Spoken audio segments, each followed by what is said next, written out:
Welcome back to the Roundrockville Tales YouTube channel. I'm the author of A Roundrockville Tale, Whatever Trevor.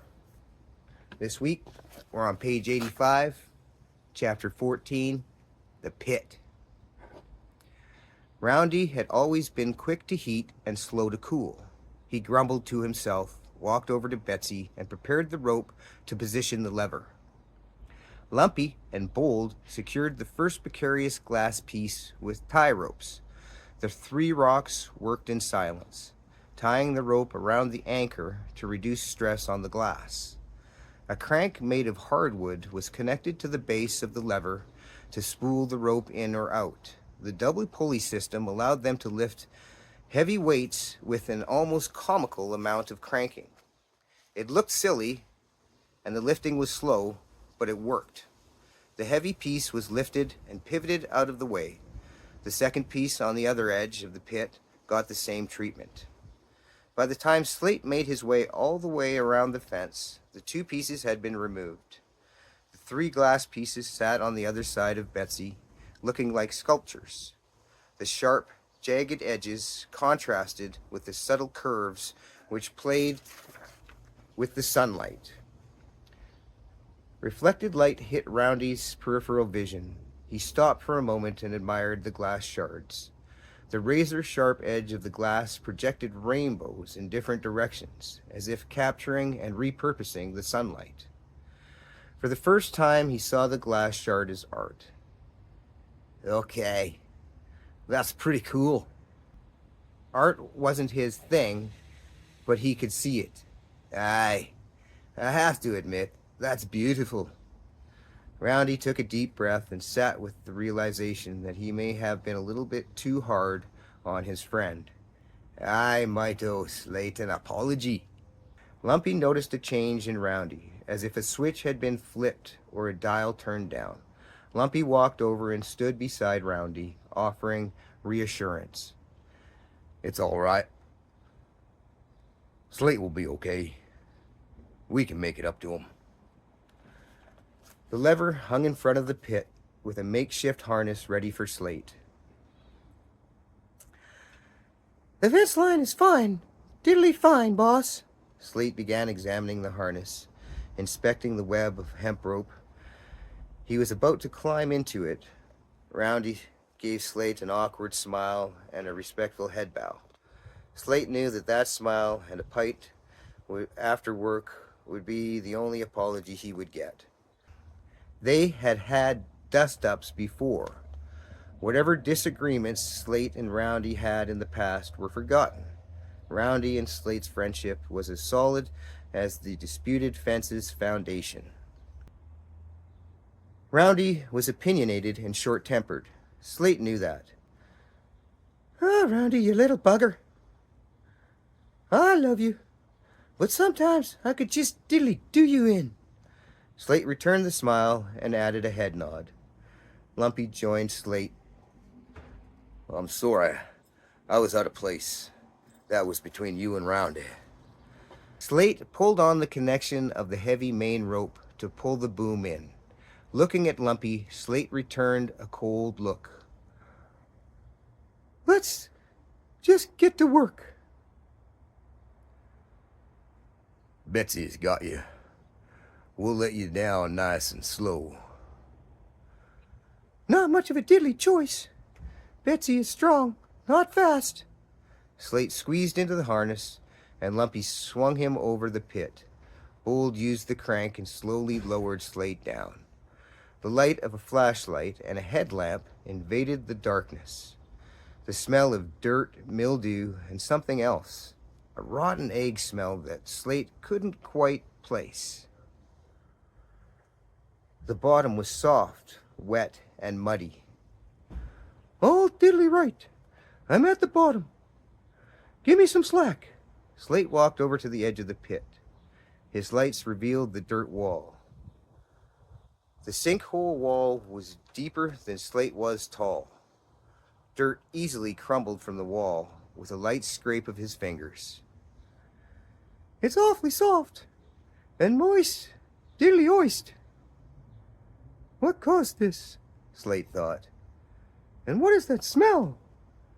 Kneeling at a low point in the center of the pit, he dug up a handful of warm dirt. Steam arose from the ground, and the subtle smell of rotten eggs became pungent. The answer came to him as quickly as the ground opened up underneath him. The scent was sulfur. The cause was underground spring water. Spring water that grabbed Slate and pulled him beneath the earth's surface. It's spring water! Caught by surprise, lungs emptied, lights out. Glasses fly off. Can't breathe underwater. It's so hot. It's burning. It's hot spring. The rope snapped tight. Water pushing, line pulling, spinning around. The flashlights released. The headlamp slipped and flowed past him, strobing against the cavern walls. A spectacular underwater light show. Slate was dancing with the water in a desperate struggle for survival. Great Bedrock, please! Don't diddly panic. They will pull you up. The lights danced out of sight, leaving a few spiraling bubbles. Tug! The rope began pulling against the water.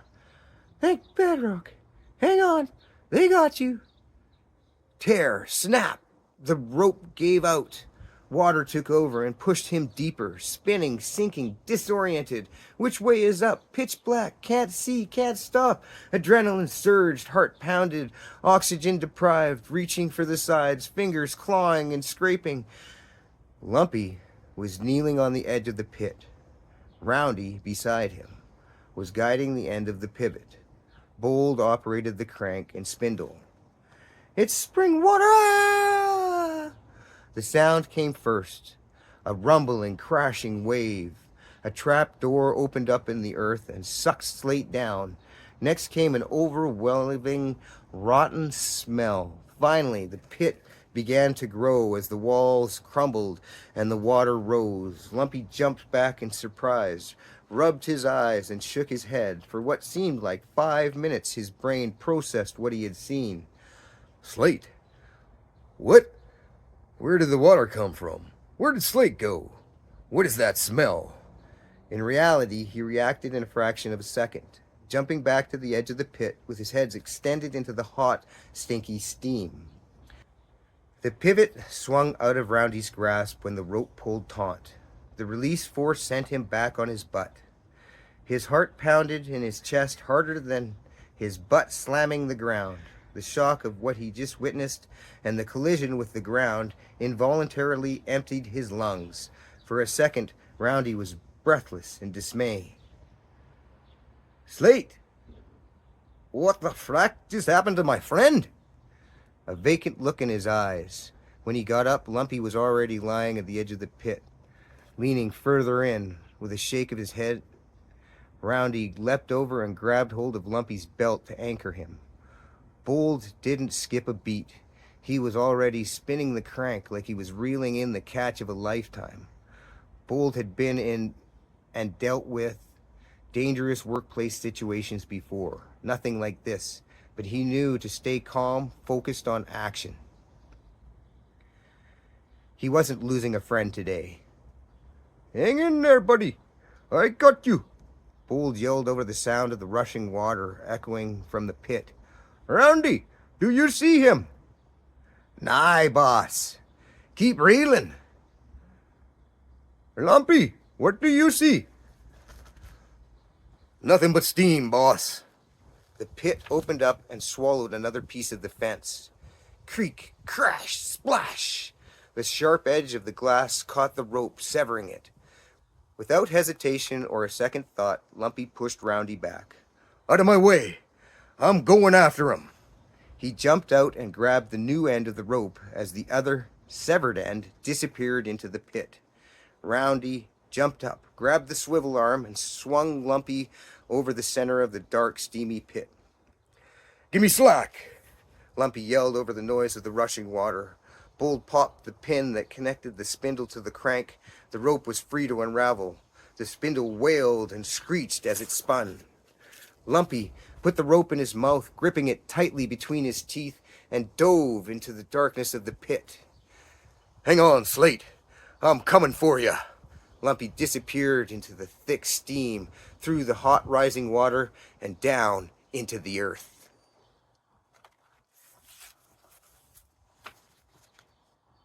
Thank you for being here this week. It's a very exciting chapter, and it was one of the most fun to write. And I hate to leave you on a cliffhanger like that, but that's a part of writing. It makes it fun. And if you want to see what happened to Lumpy and want to see what happened to Slate, tune in next week and find out. Have a wonderful day. Thanks for being here.